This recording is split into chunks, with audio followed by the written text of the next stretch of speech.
Sajak Pagi Hari, karya M. Rohanuddin.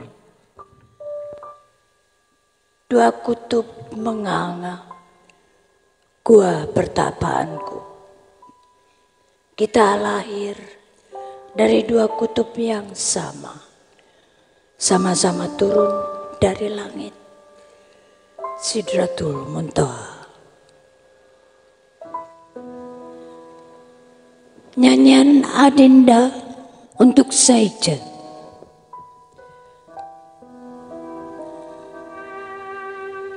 Di kali jodoh aku menyanyi di dalam hati. Kawi asih seperti pohon tanpa daun, mengandung duka seperti pohon tanpa akar. Saija, Akang, tanpa petunjuk dan jejak yang nyata, tembang cintaku yang berdebu mencari kamu.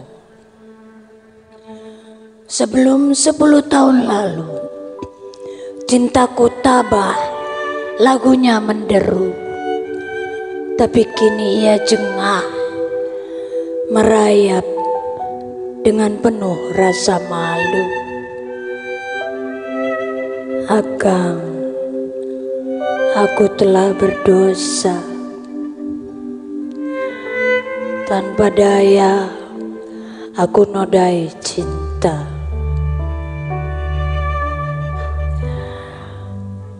Tak lama setelah Akang berangkat ke Sumatera, aku gelisah dalam jaringan rindu asmara. Setiap menjelang datang bulan, wajahmu selalu membayang. Rasanya seperti menjadi gila. Setiap kali memuncak rasa rindu, rasa gatal menjalar ke puting-puting susu. Rasa geli yang lembut di seluruh kulit perut, sungai darah di tubuhku bergolak. Aku terengah-engah dan bernapas lewat mulut. Akang, alangkah berat rasanya bila jantungku berdetak jauh dari jantungmu. Pada suatu hari, di masa aku linglung oleh rindu, aku kenal lelaki seperti seorang bapak di balai desa. Ia mandor proyek jalan raya di desa yang dirundung kemiskinan. Ia menjadi harapan dan hiburan, suka berbagi rokok, mampu memberi pekerjaan, royal dalam pergaulan, dan kata-katanya mengandung keramahan. Waktu itu aku berjualan kue ketan, pisang rebus, dan nasi dengan sayuran. Ia selalu memborong sisa dagangan, kepada buruhnya dibagi-bagikan. Aku terbesona kepada kemampuan uangnya dan sikapnya yang seperti seorang bapak. Kepadaku ia selalu berkata, "Jangan ragu, nyusul Akang ke Sumatera." Dan bila di balik rumpun pisang, ia memeluk pundaku. Tangannya terasa hangat dan nikmat, membuat hidupku jadi sentosa. Lalu datang surat Akang dari Menggala. Akang bilang mau membuka ladang di Karta. Aku kembali linglung dan gila. Dada menjadi tungku dan rindu menjadi bara. Kepada mandor aku bercerita semua. Kembali pundakku merasakan pelukannya. Dalam kedamaian yang sangat dia berkata, siapkan dirimu, seminggu lagi ku antar kamu menyusul saja ke Sumatera. Ya Allah, seumur hidup belum pernah keluar desa. Kini gerbang kurungan tiba-tiba terbuka. Keluasan dunia menjadi goda yang mempesona. Seluruh warga desa memberi restu. Waktu kami pamit berangkat ke Sumatera, di dalam bus ia pegang tanganku. Rasanya sirna hidup miskin dan sengsara. Kami melaju ke arah Surya. Apa tauku tentang Sumatera? Tapi toh ada Pandu, ada Bapa. Ia mengajakku nginap di Karawaci. Di waktu malam ia mengetuk pintu.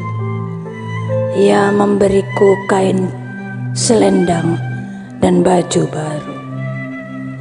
Ketika aku meluap oleh rasa gembira, ia memelukku dengan tiba-tiba. Tubuhku rapat ke seluruh tubuhnya. Susuku yang kenyal tertekan oleh dadanya, menyebabkan darahku bergelora. Tak bisa bilang tidak. Kepalaku hilang di dalam kemabukan. Ketika bertubi-tubi ia mencium wajah dan leherku. Malam itu ia ambil perawanku. Keperkasaannya menindih kesadaranku. Akang, sejak malam itu di Karawaci, aku telah nodai cinta kita. Aku telah menjamah dosa dan melekapkannya ke dadaku. Iya, Akang, aku telah menikmati candu dunia.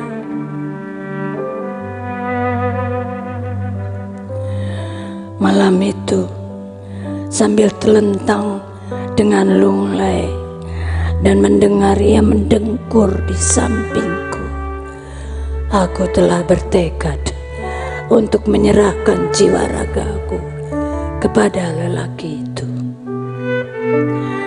Aku pikir aku akan menjadi istrinya.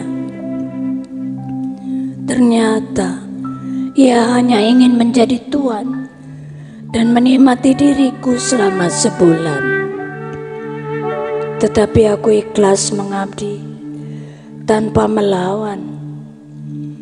Selanjutnya pada suatu hari ia bawa aku ke Cikupa, di mana semua orang mengenalnya. Memang benar ia mandor, tapi rupanya ia juga majikan rumah pelacuran. Bagaikan tertenung, menikmati cinta dan derita, aku selalu mematuhinya.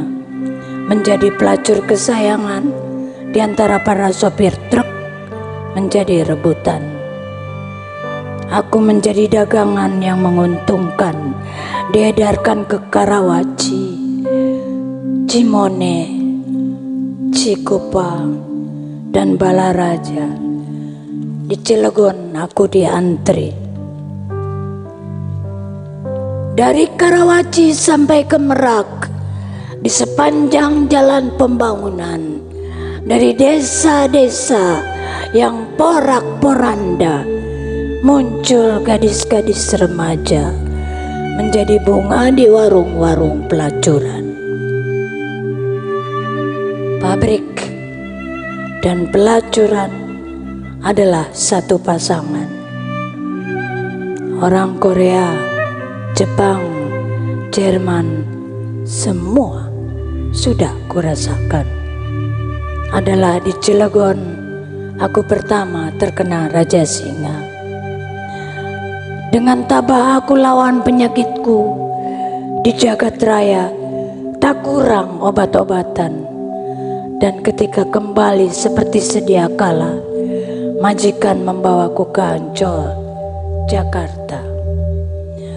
Jakarta, oh Jakarta, pohon lampu-lampu neon, sungai raya dengan arus mobil dan bis kota, langganan yang bersih dan kaya. Tiap subuh sarapan di restoran, bangun siang terus ke toko berbelanja. Hidup seperti mimpi, tanpa menginjak bumi banyak yang terjadi, tanpa ada yang masuk ke hati. Aku hanyut dalam aneka pengalaman, di mana selalu bukan aku yang berkuasa. Segala ingatan kepadamu Akang segera aku singkirkan. Rasa malu kepadamu aku benamkan ke dalam batin kebal rasa. Raja singa demi raja singa aku kalahkan. Sampai pada suatu hari aku merasa demam tinggi dan tubuhku terasa tanpa tulang. Sejak itu aku dirundung sakit tak tersembuhkan. Sakit kepala sering datang tiba-tiba, rasa lemas tanpa daya, kanker rahim, berulang kali keputihan, bagai barang rongsokan nilaiku merosot menjadi pelacur ketengan, mengembara ke Kalideres, Muara Angke, Tanah Abang Bongkaran, dan Jati Petamburan. Sebagai makhluk setengah bangkai, aku terlindung di tempat-tempat ini yang sudah sah menjadi gua-gua sampah. Aku bercampur dengan mereka, cendawan-cendawan kehidupan, menghibur para lelaki kumuh yang pura-pura lupa kemiskinan. Akhirnya Kang, aku tersingkir ke Kalijodo, tanpa rumah, tanpa kesehatan, tanpa perlindungan. Kini di malam hari teronggok di tepi jalan raya ini, sambil menghadap kiblat desa kita, aku merasa mengambang di udara yang gelap gulita. Seakan aku mabuk dan mati rasa, jasad tak berdaya, dunia lenyap, segala macam peristiwa berlalu.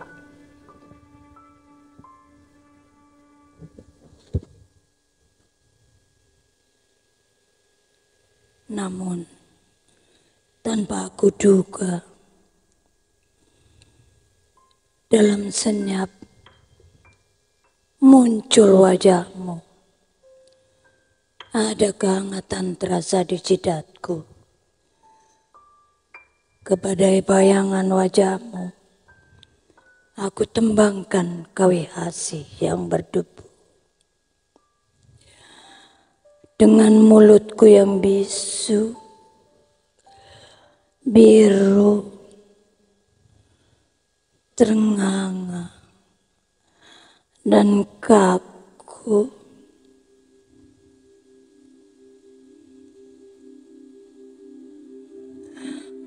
Akang, kamu seperti dewa, sangat jauh dan mulia. Maafkan aku sudah berdosa. Kembangku ini Akang ingin bergayut di puncuk bambu. Sia-sia ia disambar terkandeng yang lewat menderu.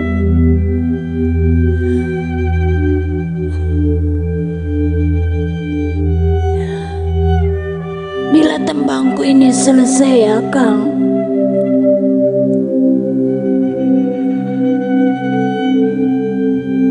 aku mati.